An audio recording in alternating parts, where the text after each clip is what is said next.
This is The Switch, finding solutions to support sustainable living and combat climate change at the individual level. Brought to you by the Fur Bearers. I'm Mike Howie, and we're here talking with Tijana Selak at the Fur Bearers about light pollution. How are you doing, Tijana?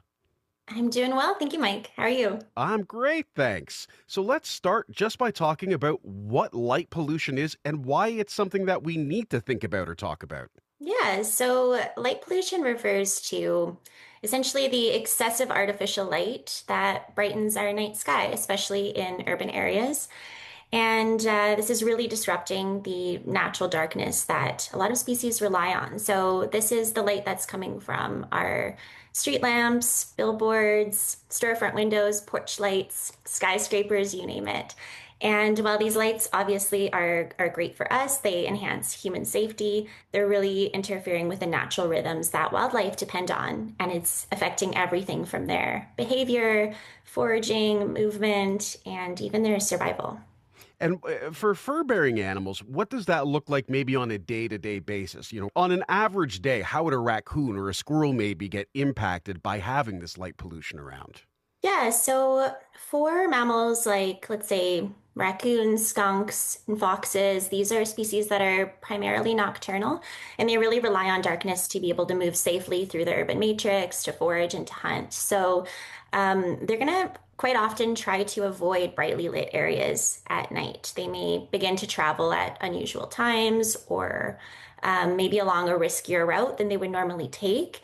And this is potentially forcing them into unwanted encounters with humans. It's resulting in vehicle collisions or just other unexpected hazards.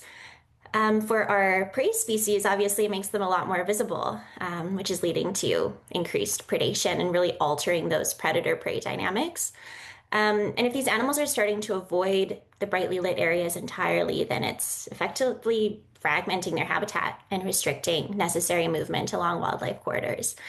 And then last but not least, being active at unnatural times of day or night is also impacting their social structures and potentially reducing mating opportunities. So that then, of course, impacts reproduction and population growth. So there's a myriad of different ways that it's affecting them on a daily basis.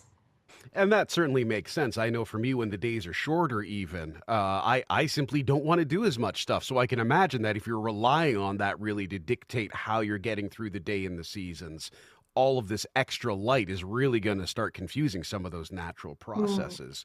But are there specific times of the year when light pollution is more impactful or is creating a bigger issue, like specifically for migration or breeding? Yeah, exactly those two. So light pollution significantly affects wildlife during those critical periods.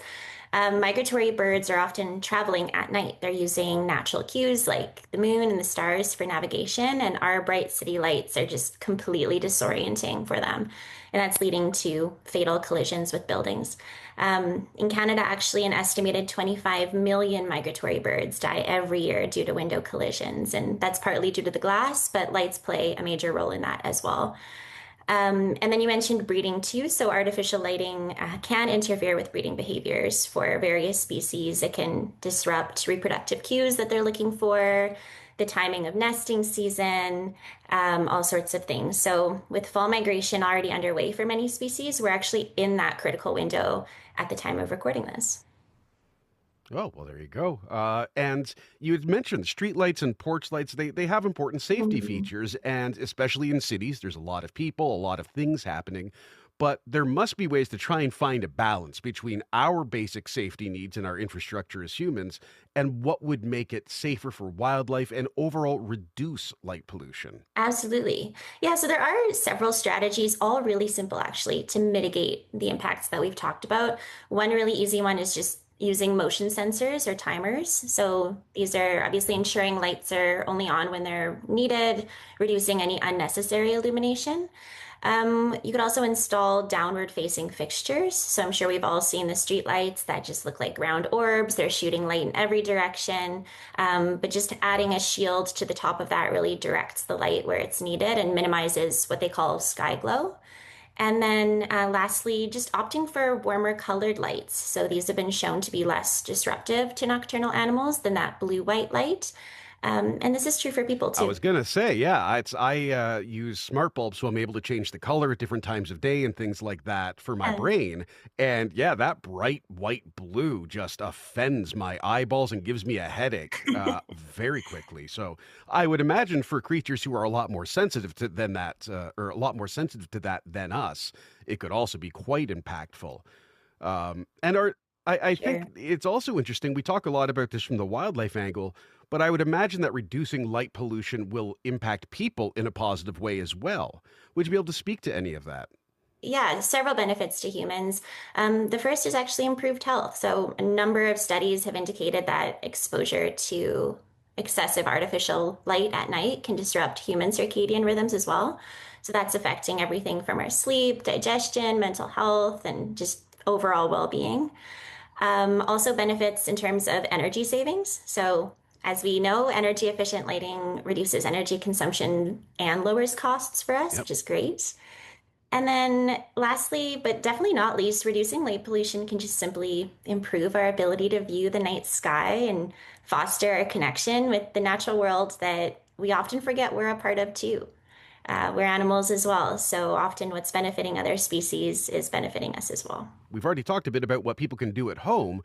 Is there one general takeaway that you would want people to get, even if they're not necessarily on board at this point, or they still have questions about the impact they're having and all of these other things we've spoken about? Yeah, so I think the biggest takeaway is although light pollution undoubtedly harms wildlife, it is a relatively simple fix. And just simply being more mindful of our lighting choices can go a long way. Things like turning off unnecessary lights when we're not using them, using blinds or curtains at night just to keep indoor light from spilling out. Like I said, opting for warmer bulbs or motion sensors in your yard or along your walkway, and participating in community initiatives, things like lights out policies. Some cities have implemented those and they've been really successful. So, yeah, just being a little bit more mindful so that we can protect the creatures that share our cities and even improve our own health and connection to nature along the way. Amazing. And if people are interested in learning more, there is a great blog that Tijana has written at thefurbearers.com, Bring Back the Night. So I encourage everyone to look that up. The links are in the show notes for this week. And Tijana, I want to thank you so much for joining us and sharing this really great and I think pretty easy to digest solution that can make a real impact for people and wildlife across Canada. So thank you. Thanks for having me, Mike.